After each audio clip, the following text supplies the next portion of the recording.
आज मैं आपको दिखाऊंगी कि इसमें क्या है।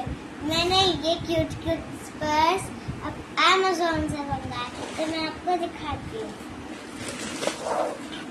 ये ब्लैक वाला बहुत क्यूट है और इसको किसी भी ड्रेस के साथ पहन सकते हैं और ये ऐसे कैरी होता है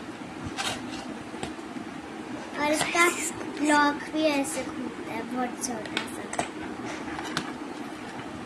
इसके अंदर जो टांगते हैं उसकी चेन है इसमें।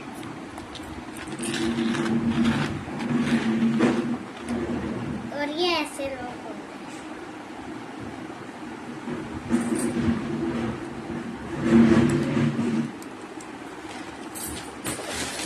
और ये रेड कलर का पर्स मेरा फेवरेट है। पर्स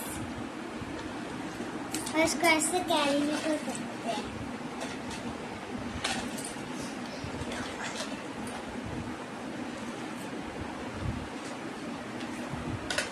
देखो गाइस,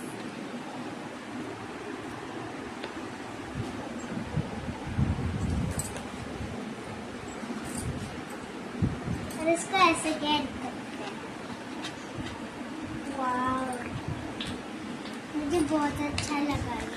ये मेरी मम्मा ने अमेज़न से मंगाया है।